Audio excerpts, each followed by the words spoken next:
Evair Aparecido Paulino é mineiro de Crisólia. Aos 53 anos, vive hoje alternadamente entre Ouro Fino e São Paulo. Cuida dos próprios negócios, mas não descuida do futebol. Atento a tudo o que acontece, espera ainda a oportunidade de brilhar na beira do gramado, tal qual fez dentro das 4 linhas. E com diversas camisas: Guarani, Atalanta, São Paulo, Portuguesa, futebol japonês, seleção brasileira e, claro, a do Palmeiras. Um dos maiores e mais venerados artilheiros da história do Verdão, entretanto, confessa que faltou alguma coisa na brilhante carreira, e foi com a camisa da seleção. Evair, o matador, é o convidado do Catimba de hoje. Tem algum camisa 9 com características de Evair atualmente? Olha, no Brasil tem alguns, mas a seleção brasileira praticamente não tem trabalhado dessa maneira, né? Tem aí Fred, tem Damião, tem o Jô, então, mas são jogadores que não tem esse tipo de qualidade, esse tipo de características nós não temos na seleção brasileira. Desses 3 que você citou aí, o Fred é o mais veterano deles, né? Já caminhando para o fim aí da carreira. O Jô talvez tenha sido o que nos últimos anos mais evoluiu, né? Pelo menos dentro das características que o Evair sempre teve dentro de campo. Né? Principalmente esse ano, né? Esse ano que se esperava menos talvez deles, ele demonstrou uma qualidade muito grande. Eu vi alguns jogos dele, ele tem feito muito bem esse trabalho, além de fazer os gols, tem contribuído muito com aquela situação de segurar a bola, de fazer o time sair de trás, de fazer os seus companheiros jogar, e protegendo bem. Então isso é uma característica que ele evoluiu bastante. O Evair nunca comemorou gol fazendo dancinha, né? Fazendo, gesticulando. Você carrega isso também para fora dos gramados? Quer dizer, a sua vida se norteia assim dentro dessa seriedade que você transparece? Não, nem foi legal que você já tudo. Deu um sorriso, isso aí já foi nem legal. Nem tudo, porque eu acho que a gente jogava em determinados times que havia necessidade de muita seriedade, de falar menos, de fazer mais. Então isso, e por ser uma característica também do lado de fora do campo, né, então a gente passou essa imagem, mas na verdade eu sou um cara que os amigos sabem que a gente gosta muito de rir, de muita piada, de muita gozação, e os que me conhecem e têm mais afinidade sabem que a gente não perdoa um erro sequer dos amigos no sentido de gozação. Então, do lado de fora, acho que muitas vezes é diferente. Na intimidade, como é que é? Um churrasquinho com moda sertaneja, boas histórias e boas gargalhadas? Exatamente. Pescaria, hoje em dia o rachinha com os amigos, churrasco, truco, são situações assim que a gente não abre mais mão, porque nós temos um grupo em Anápolis que a gente faz muito isso, né? Eu saio daqui uma vez por ano, vamos pescar, ficamos lá 3, 4, 5 dias pescando na beira do rio, mas tem o baralho, tem a música sertaneja que começa às 8, termina só quando a gente manda o cara parar de tocar, e a pescaria, né? Então são situações assim que a gente tem e é uma alegria tão grande que a gente não... Quando o ano que não tem, a gente sente muito. Você teve algum vício assim durante a carreira ou na vida? Tive futebol. Esse sempre foi o meu vício. O tempo todo foi algo assim que me norteou a vida toda e até hoje. Por que você não consegue parar? Você não consegue deixar o futebol de lado em momento nenhum? Não consigo. Porque você nunca parou, né? Você parou de, parou de ser jogador, mas nunca parou de... Nunca parei de estar dentro do futebol, né? É um vício que eu mesmo às vezes não entendo, né?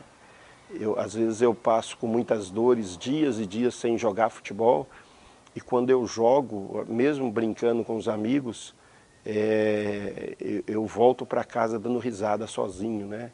Lembrando das jogadas, os erros que fez, o que poderia ter feito, e eu volto dando risada. Então, é um vício que não tem como, eu não sei como me desfazer disso. O Evair do futebol hoje, ele é o Evair treinador do futebol ou ele é um Evair aberto a outras possibilidades dentro do futebol? Porque ser treinador no Brasil também não é fácil, né, Evair? Não é fácil. Eu acho que o treinador de futebol no Brasil, ele faz muitas e muitas outras funções, né, que não ser só o treinar o time, principalmente em times pequenos. Então, a gente nunca deixa fechado outras possibilidades, porque já o treinador já aprende a fazer mais ou menos um pouco de tudo. Automaticamente tem que fazer outras coisas, tem que fazer. Né? Não é possível no Brasil você ficar se preparando só para ser o treinador. De repente você tem que fazer outras situações também. Você é ídolo de muitos times, especialmente do Palmeiras, evidentemente. O torcedor do Palmeiras às vezes pergunta assim, por que o Evair, depois que ele parou, ele nunca veio trabalhar aqui no Palmeiras? Você está esnobando o Palmeiras, Evair? Não, eu nunca tive assim uma proposta séria mesmo do Palmeiras. Nunca fui procurado para isso, então não tem nada a ver com esnobação, é justamente não ter a oportunidade mesmo. Mas isso não te magoa? Porque eu, assim, sinceramente, eu não entendo como é que um clube deixa de aproveitar um ídolo e com a capacidade que você tem para estar junto. Eu acho que ali na gestão do Paulo Nobre, eu acho que foi mais aproveitado, né, em termos de... O Nobre deveria ter te contratado, pô. Paulo Nobre te adora, você sabe que você é ídolo dele, deveria ter te contratado para você coordenar a base, treinar alguma coisa, pô. E não fez, né, Paulo Nobre? Tô de olho. É que a gente até fez vários e muitos trabalhos também para o Palmeiras, na gestão dele principalmente, mas indo em lojas, abrindo lojas, fazendo tipo de eventos para o Palmeiras. Mais marketing, né? Mais marketing, mas não na função que a gente gostaria. Você já jogou futebol com ele, não? Presidente Paulo Nós tivemos a oportunidade de jogar futebol com ele no dia que lançamos o filme, o Mauro Betti estava programando o filme. O filme de 93? Exatamente. E ele, na casa dele, nós fizemos um joguinho e ele estava jogando. Ele tem aptidão, por acaso? Não? Ele levou jeito. Naquele dia fez até gol de cabeça, impressionante. Foi assim, inesperado. Obviamente que ele jogou no seu time, né? Não, jogou contra. Eles começaram até ganhando, tal, mas depois era o time de 93 que estava jogando, né? Aí as coisas começaram a aparecer e o time dele... Foi o grande momento da tua carreira, 93? Pela conquista, né? Pela conquista, sim. Eu acho que foi o ano que a gente conquistou tudo, né? E quebrou tabus, né? Então, esse foi um ano mais espetacular da minha vida. Tecnicamente falando, qual que você aponta como o seu melhor momento como jogador de futebol? Porque eu lembro que você saiu, foi para o Japão, depois voltou, e aí voltou com uma característica diferente, né? Aquela do pivô, de ser muito mais útil, assim, coletivamente, além da artilharia, né? Não, individualmente, o melhor ano meu foi de 86. Foi um ano, assim, que nós passamos...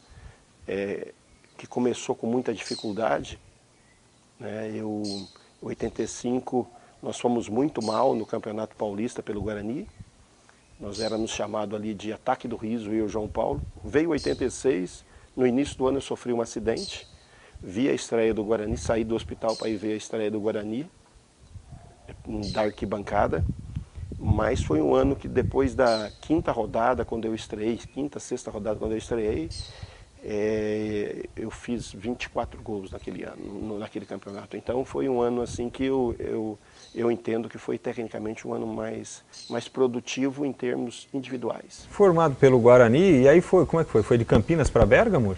Exatamente, já saímos de Campinas, fomos direto para Bérgamo, ficamos lá 3 anos na Itália, né? Foi uma situação muito difícil, porque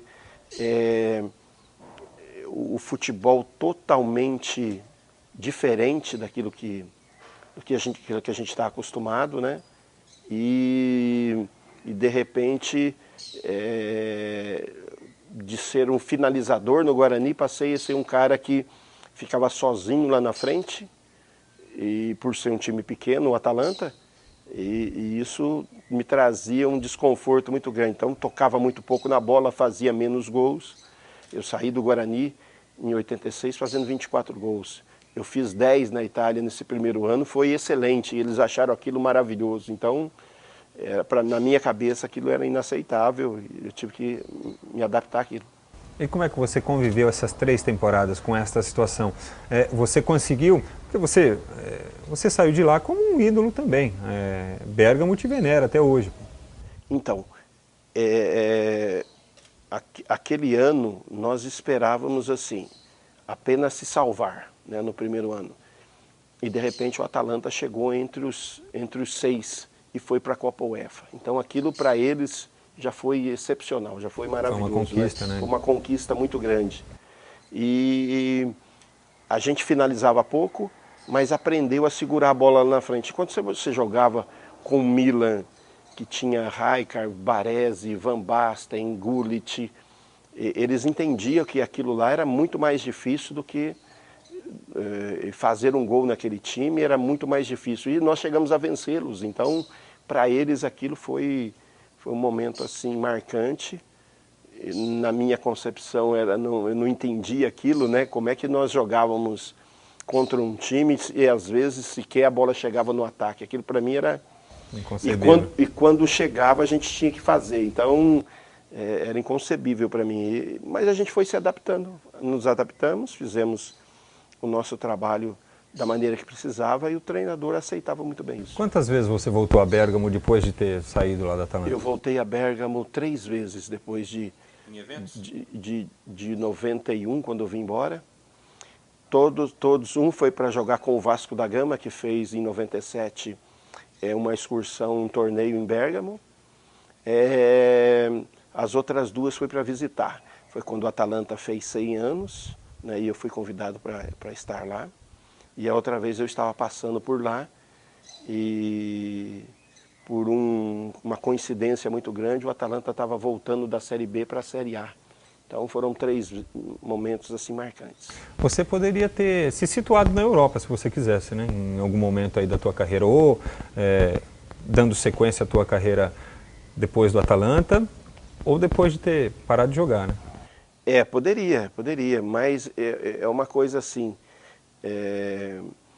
a vida é muito mais difícil e muito diferente daqui, né? Então, isso nos fez ter a consciência de que morar no Brasil, apesar de todas essas situações políticas que a gente passa, apesar de tudo isso, o Brasil é um lugar excelente para se viver. E não tem o sol, não tem os amigos, não tem as terras, né? Não tem os riozinhos para pescar. Bérgamo é uma cidade assim maravilhosa. É uma cidadezinha no norte da Itália, perto de Milão, perto da Suíça. Faz muito frio na época do inverno, mas excelente para se viver também. E comida muito boa, amigos muito bons, mas o Brasil é um país que só quem foi lá fora que sabe dar o quanto valor, é bom aqui o quanto é bom estar aqui. Mas deixa eu te falar uma coisa, nessas tentativas todas assim, pós-futebol, né? De fazer bons trabalhos, e você como treinador tem bons trabalhos, você é vice-campeão goiano com craque, não é verdade? Não é qualquer... Não é qualquer um que chegaria lá e conseguiria o vice-campeonato. Das 2 vezes que tive assim no craque de Catalão, nós chegamos 2 vezes nas quartas de finais. Então, por se considerar um time pequeno, até é uma conquista. Claro, é uma conquista e tanto. Até assim, pelas faltas de oportunidades que poderiam ter pintado para você. Depois, você nunca pensou em deixar tudo aqui, ir para fora? Não, às vezes a gente pensa em ir trabalhar fora, mas deixar e ir para morar, isso jamais eu faria. Eu acho que eu tenho 52 anos e gosto muito de trabalhar. Então, isso para mim, o futebol faz falta também por isso. É um vício, como eu estava te dizendo antes, que a gente não consegue se livrar, né? Então, para mim, esse negócio, eu parei de jogar, não quero mais saber de futebol. Jamais isso passou pela minha cabeça. Pelo contrário, eu quero mesmo é trabalhar dentro do futebol. Evair, você acha que a tua ligação com o Palmeiras em algum momento, pós o encerramento da carreira como jogador de futebol, ela atrapalha para você, de repente, não trabalhar numa equipe grande que seja assim rival do Palmeiras? Atrapalha entre aspas, né? Não sei te dizer, não sei o que dizer que se passa na cabeça das pessoas, né? Mas o que eu imagino que seja que hoje em dia o futebol, principalmente o brasileiro, é comandado pelos empresários, né? São eles que colocam, tiram, eles com as amizades com dirigentes, né? Que vão trazendo e vão colocando pessoas aonde quer, né? E isso sim atrapalha. Acho que ter sido jogador do Palmeiras, acho que as pessoas já entenderam muito bem que o profissionalismo meu vai muito acima disso. Então isso tudo são situações que a gente não consegue entender. É porque você passou pelo São Paulo, o torcedor de São Paulo adorou o período que você jogou lá, né? Você defendeu outras camisas também, jogou pela própria Portuguesa, né? Aqui Exato. Em São Paulo também, tem toda essa relação com o Guarani. Você construiu uma carreira bem bacana, né? Como atleta, né? Como jogador. Eu na verdade, eu pensei, quando comecei a carreira, eu pensei em começar e encerrar no mesmo time, né? Mas isso não foi possível. Em determinado momento, ali em 88, eu percebi que o Guarani precisava me vender, porque já era artilheiro do Paulista, vice-campeão brasileiro, vice-campeão paulista, né? E eles precisavam fazer dinheiro com aquilo, né? Então eu percebi que era preciso mudar. Eu não sabia que ia para a Itália, né? De repente houve uma proposta tal e foi tão rápido, ó. E naquela época era aquela situação da lei do passe, que a gente tinha direito a 15% e o time te mandava para onde ele queria, né? E era difícil dizer, não vou.